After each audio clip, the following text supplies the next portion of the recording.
Good afternoon guys. Ayan, uwi na naman. It's Tuesday. Kaya mga nagmamadali na naman. Alam niyo na pag rush hour. Ito tong truck na to. Yung may-ari niyan, may isa pang truck ram din kulay pula. May kwento ko lang. Diyan din sa parking spot na yan.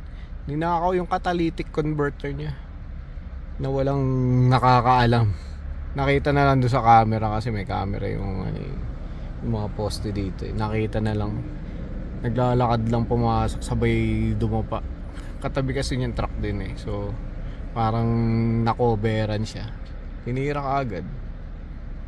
Nakakatakot na talaga yung panahon ngayon. Kahit anong pwedeng pagkakitaan tinitira nila. Kaya ingat-ingat mga kababayan namin dito sa Calgary. Wala nang safe talaga kaya minsan yung mga nangyayari talagang rason sa kahirapan Yan. Medyo natutunaw na yung mga snow kaya maganda-ganda na.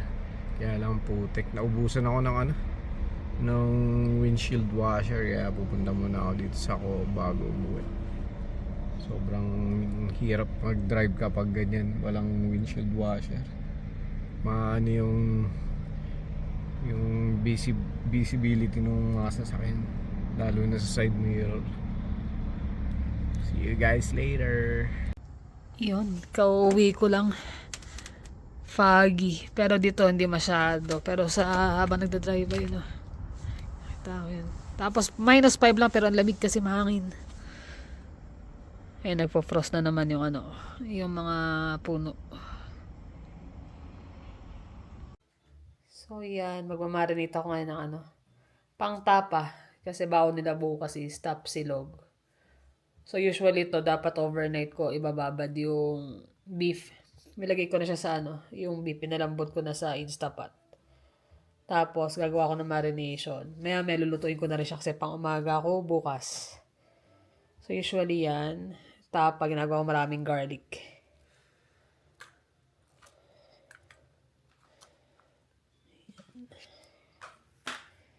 Tapos lalagyan ko ng liquid seasoning. Tansyahan na lang to guys kasi tinitignan ko naman sa huli yan.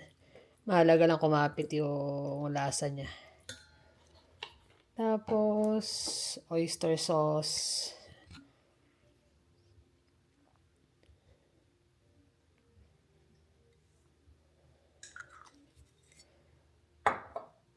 Tapos soy sauce.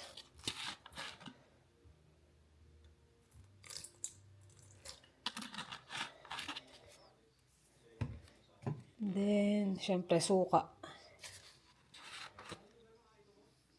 Tapos, ang gamit ko pala na beef is yung rib finger.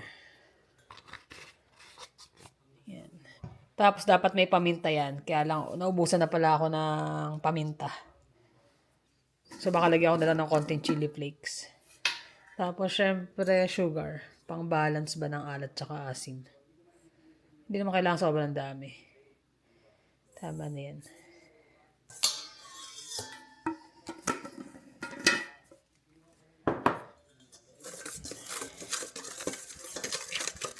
Yan, talagang ganyan. Mas maraming bawang, mas masarap.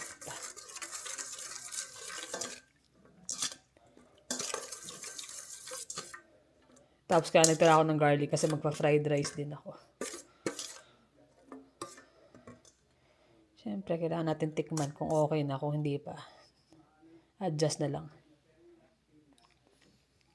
Yeah, actually okay na yung asim niya tsaka alat. Tapos yan, ito na yung yung beef ko, malambot na siya. Yan, pag sa Instapot, timer ko lang siya ng 10 minutes. Parang in total 30 minutes kasi syempre hihit up pa yung Pero kung papakuluan mo to sa kalan, naabutin ka ng 1 oras kalahati hanggang 2 oras para mapalambot ng husto. Kasi hindi ko siya kinakat ng yung parang sa tocino. Dahil rib finger to. Ganyan siya, parang dice. Tapos mamarinate ko lang to siguro mga 1 hour ngayon. Kasi nga kailangan ko na siyang lutuin. Pero kung may time kayo, overnight, mas maganda. Tapos pag fry nyo siya, huwag kayong gagamit ng mantika. Lahat to ilagay na sa pot hanggang mag-dry siya. Tapos habang natutuyo yun, nagmamantika. Yun yung pinaka magpiprito sa kanya. Ganyan lang kadali ang magbabad ng ano. Magtimpla ng beef tapa. Ayun. Parang ito kalokohan eh. Patawa ng patawa eh. Katawa naman ito ba? Nakakatawa ba? Niloloko mo ako eh. Ay, nako. Chika-chika muna tayo habang inaantay kong mamarinate yung tapa. Eh, yun nga, tungkol do sa amin parang ano naman, di naman homeless yung yung lalaki. Kasi tinignan yung camera Naka-hoodie siya. Eh, siyempre, medyo malamig na, di ba? Naka-hoodie siya, tapos nakaparada yung truck. Katapat lang yung truck ko yan Yung truck niya Ram. Kalalabas lang ng kasa. Kaso bago yun. Yung sa atin luma. Kaya, Ano na? yung sa atin luma. Kaya yung pinansin ng Di, bago. ano rin yun. Medyo luma rin yun. Parang mas luma pa nga doon sa truck natin kasi. Ay, talaga ba? Kaya lang, nakalip yung truck niya. Kaya ang daling na nakapasok sa ilalim. Eh, sa atin kasi may stepboard Oo, Kaya may medyo, kalang. medyo sasabit pa siya dun. Tsaka, nakadikit ako dun sa mga ibang truck Siya kotse yung kadikit niya, kaya merong... Hindi kita yung baba. Kasi Medyo may gap, cover. medyo may gap. Eh, ang ano pa nun, kalalabas lang ng kasa kasi nakabangga siya ng deer. Tiga ano yun tiga Okotops So, nakabangga siya ng deer. Di nayupi yung niya, yung hood niya, tsaka yung bumper. Tapos, di ba natatanda mo yung isa naming inspector yung umalis na. Yeah. Na dumulas dahil Ay, nagtama-tama. tinamaan niya yung dalawang sasakyan. Yun. Tinamaan mo di Siya rin kasama sa natama siya, na yan. kasama din. So, Napakamalas naman. ni-repair na. Nung araw na yun, uwian na. Di nakasakay na kami sa mga sasakyan, nagpapainit na lang kami. Sabi ko, wow, ganda nung niya, bumper niya, tsaka hood, bagong-bago. Tapos, pinalis yung buong truck, so para yung, kumbaga, mag-blend yung kintab nung bagong parts doon sa mismo. Nung pag-andar na, ayun napansin niya na raw na wala na kasi ang ingay na nung, Iba na yung tunog. iba na yung tunog Grabe Tapos talaga pina-check na nila doon sa camera. Nakita nga na naglalakad lang yung tao. Biglang talagang sinadya yun. sinadya. At saka alam nila kung ano yung madali na kuhanan ng catalytic. Kasi yung lugar nyo, di ba, puro mga Industrial yun. Hindi naman siya tabing bahay. So talagang iniikutan ng mga Kung sama nun, dapat kasi medyo... Yung gate kasi namin, open na open yun pag weekdays. Pero pag weekend, sarado siya. Kami lang yung mga employee lang yung makakapasok. Ba't di na lang sarado na lang siya?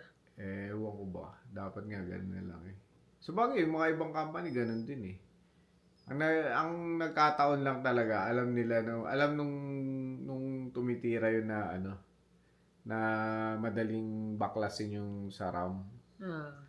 Yung sa atin kasi may metal plate pa to sa ilalim kalahati Kaya matatagalan. medyo matatagalan siya. Yun lang. Yun. Grabe na. Pati ba naman ganun talaga pinapatulan na ngayon?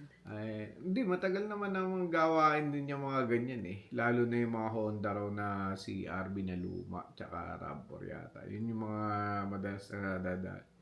Alam ko, natatanda ko kay Kay Mindy. Kay Mindy, nadali. Si Dili. Yung nagbablog din sila Na ano rin sa sakyan nila. Nadali rin ng Sila, ganun. di ba? Sila yan. Kay Mindy, nadali rin yung sasakyan nila na luma nun. Pero ngayon, bago na yung sasakyan nila, di ba? Nakatrack na siya So, ayun nga. Ganun talaga. Medyo, alam niyo naman, di ba? Medyo bumibigat ang ekonomiya, lahat apektado. Lalo ngayon, sa dami ng yung gera-gera nga na yan. Naku Pero po. mo yung gas na biglang $1.39. nagpagas ako last week, 107 lang. Ngayon, Kahapon, 139, 140. 130. 130 and 140. Biglang taas. Biglang taas yung ano niya. Tapos ayaw pang payagan yung mga pipeline na yan. Wala pa tayong sariling ang tawag doon sa Refinery. Yun nga nakakapagtaka rito sa Alberta walang sariling refinery. Nire-refine pa sa Texas or sa US. Tapos ibibiyay ibabalik. pa. Kaya ang mahal. Pero kung dito may refinery, baka Baka mas mura. Mas mura. Yun nga nakakapagtaka. Parang noong December, binigyan lang ng pagkakataon na umabot siya ng 105. Meron pa nga sa iba, parang less than dollar pa. Pero ngayon wala. Ang laki Pataas na, ng pati pataas. yung mga tax, ang laki na ng mga ng tax, ng singil. Pati yung dito, yung sa bahay, di ba? Property tax. Property tax. Sabay-sabay. Kahit nga sa sahod, baka napansin ko, nadagdagan yung kaltas ko sa sa tax. Usually, naman kami, same ang oras namin. Bihira naman yung may overtime sa amin. Talagang regular hours. Pero Sa amin, tumaas. nagdagdag kami ng konti sa sahod, pero yung tax naman. Di ba natin alam, ngayong paycheck na darating na Makikukumpara natin yan.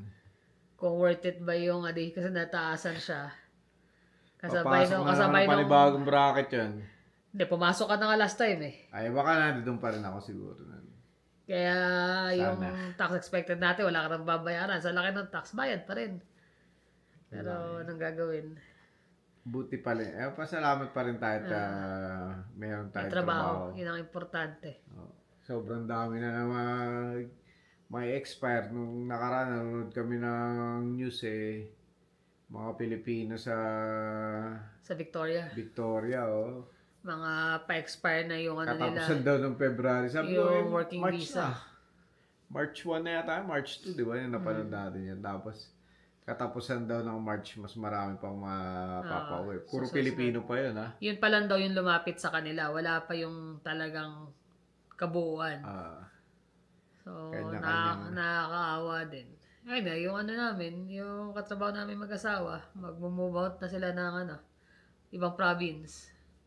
Kasi nga yung papel, pahirapan na dito sa Alberta. Sobrang daming nag-a-apply. So, yun. let's say pumasok ka man doon sa, kumbaga, pwede may pathway kang ma-applyan. Ang problema is yung dami ng application.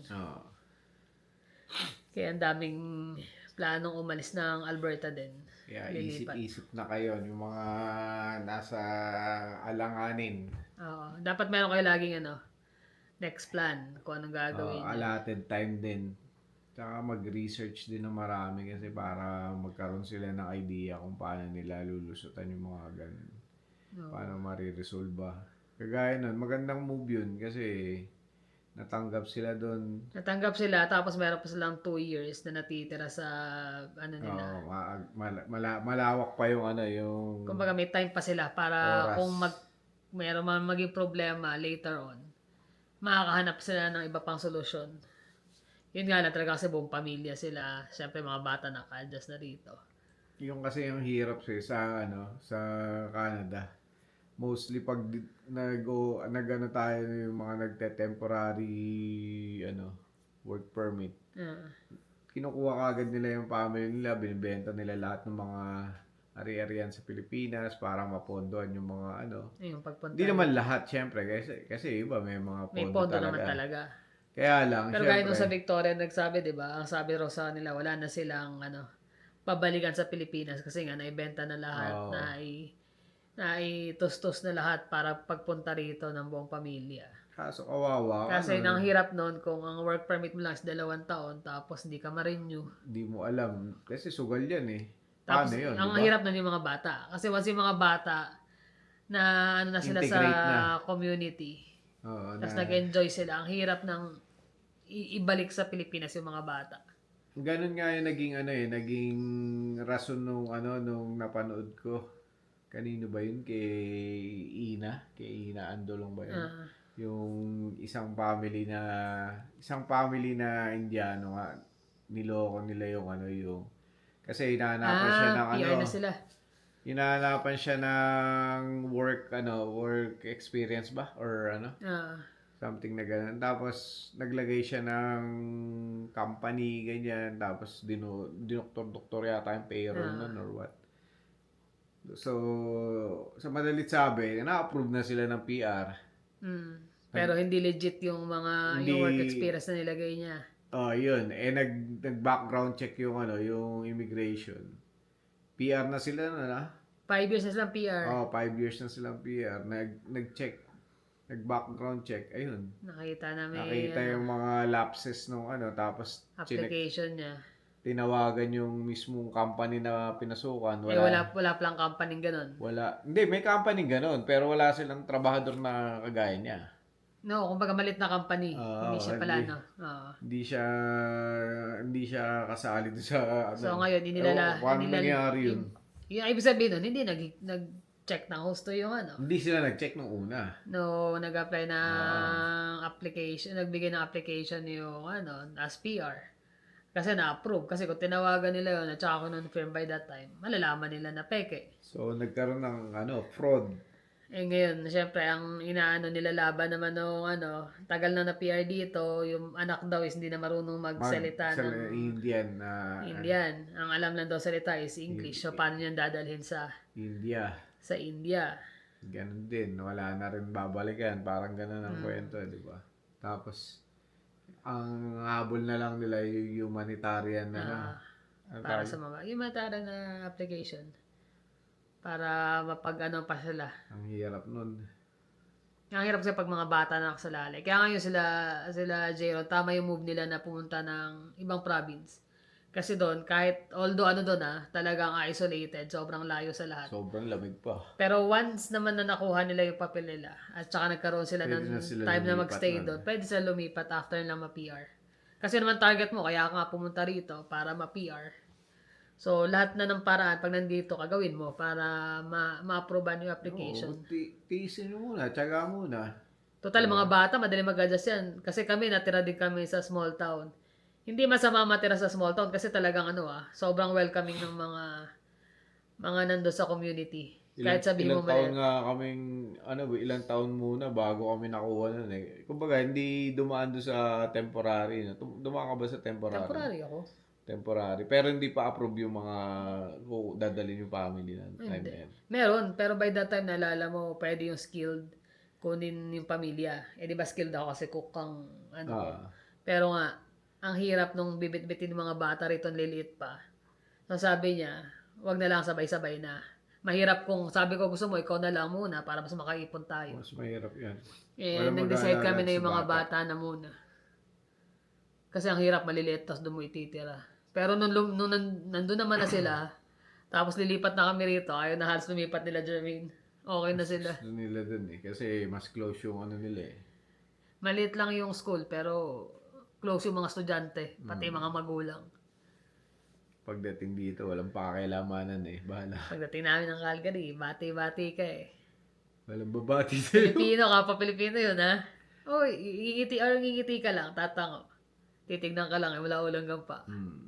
Sabi namin, ganun pala dito. Ganun pala sa city. Nung nasa small town kami, kahit nasa sasakyan kayo, magkasalubong kayo, kakawayan ka. Yun, Hindi ka kahit kilala. sino yun, hindi mo kilala, kakaway. Tapos makasalubong mo, kapwa Pilipino sa mga grocery na 2 hours natin na drive, ngingitian ka ganun. Okay, minsan makikipag-chikahan pa sa'yo eh. Minsan, nagagawa ko pa rin dito yun. Yung kanyari, pag bibigyan mo ako sumingit, kakaway ako. Ilan na lang kahit naman ako eh. Pag pinagbigyan ka, hindi nawawala yun kasi parang Pero parang ngayon, nasanay na tayo sa ganun eh. dahil doon tayo galing eh. Lahat yun nga lang, pag nagdadrive ka, dahil nakasalubong, ngalay ka, kakaganan mo, kakakaway mo. Dito, iba yung kaway sa'yo eh. Bad finger yung bibigay sa'yo pag sumingit ka ng alanganin eh. Kaya lahat yan dumaan sa sa pagiging, hindi naman lahat pala kasi iba dumating landed na eh. Immigrante. Kami kasi dumandi sa temporary worker. Lahat din naman ng paraan para ma-PR ginawa ko. Para nga makuha. Kasi yun yung target eh. Pero yung kasi yung yun din yung napansin lang namin na pag-usapan lang din yung toxic culture ng kapwa mo Pilipino. Lalo na yung mga kunyari gagaya natin, kararating lang din natin ng Calgary na. Yung di ka papansinin, titignan ka pa mula ulo hanggang pa.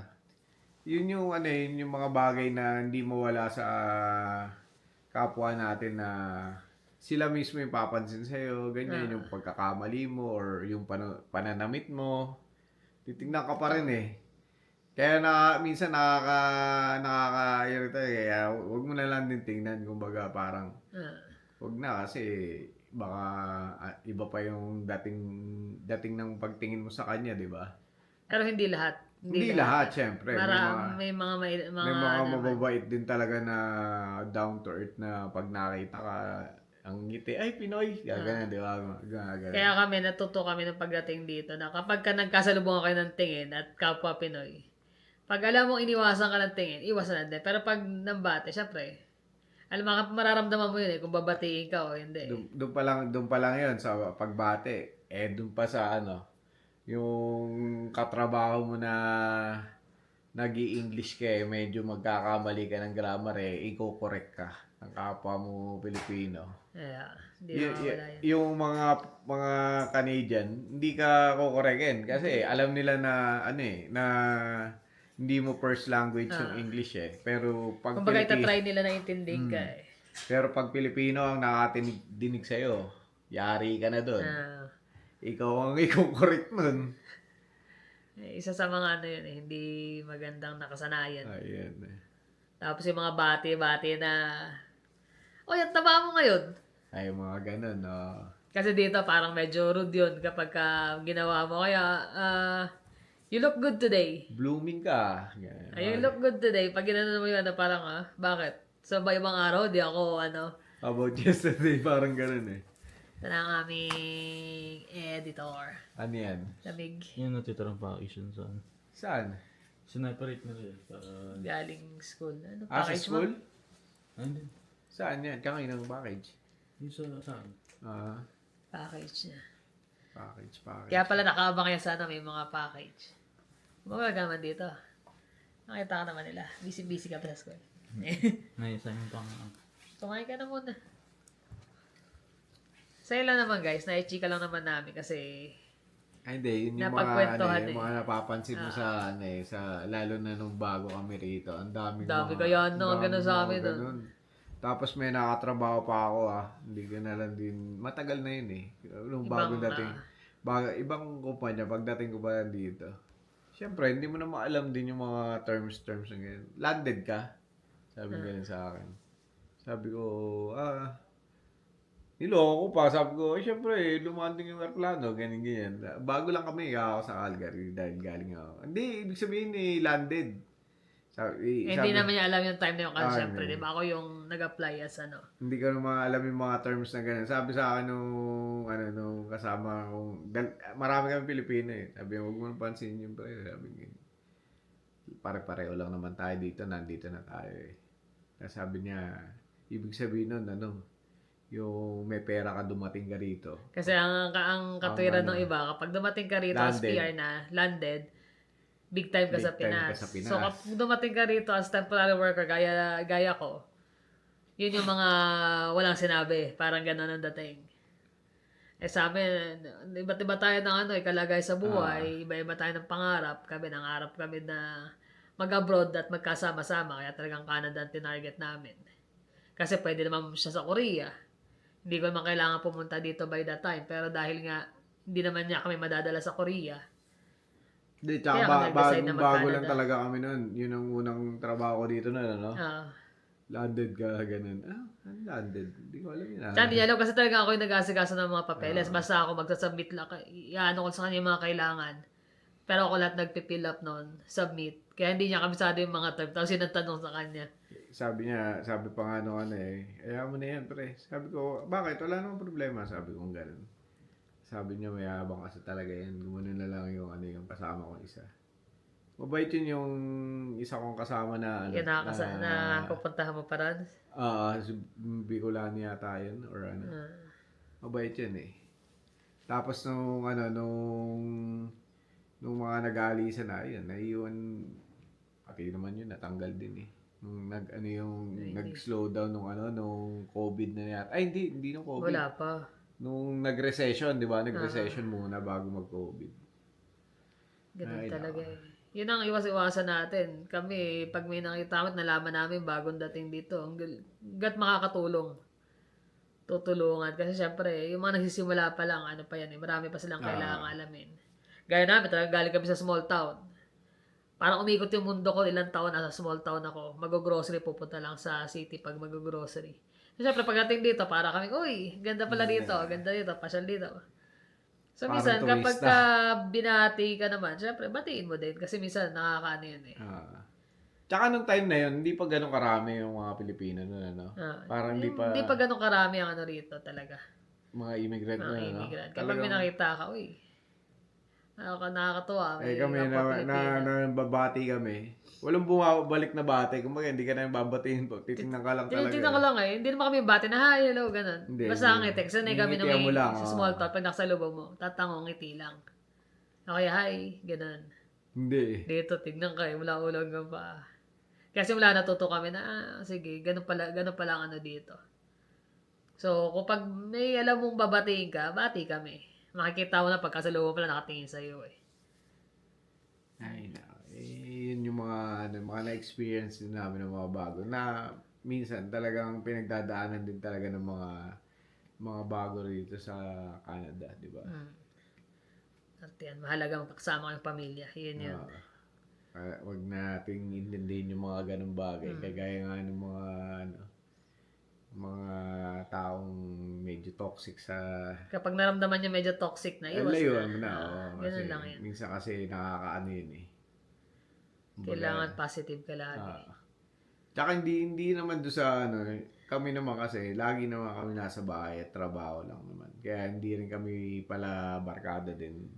Eh, bilang na bilang Bilang na talaga. bilang lang. Yung mga pag kinumbida, yan, pupunta lang kami. Pero hindi yung every weekend or May lakad, or may lahat ng minsan birthday, nga pupuntahan. may mga invites na camping or mga long drive. Hindi rin kami nakakapunta kasi alam namin na May trabaho. may trabaho. Yung priority talaga namin is makapagtrabaho, makapag-ipon. Lalo kasi kapag nakapagtrabaho, minsan may time na pagod ka na, ayaw mo nang lumabas. Pero kami, summer, yan, talaga sinusulit namin. Hanggat may time kami na makalabas, labas talaga. May makasama o wala. Pupunta kami sa mga bundok, di ba? Tama. So, yun lang naman. Naparami-rami na ang chika namin. Ako'y babalik na rin sa pagluluto at tapusin ko na yun kasi pareho pa kaming umaga bukas. Paano guys? Thank you sa laging panonood. Ingat kayo lagi. See you on the next vlog. Bye.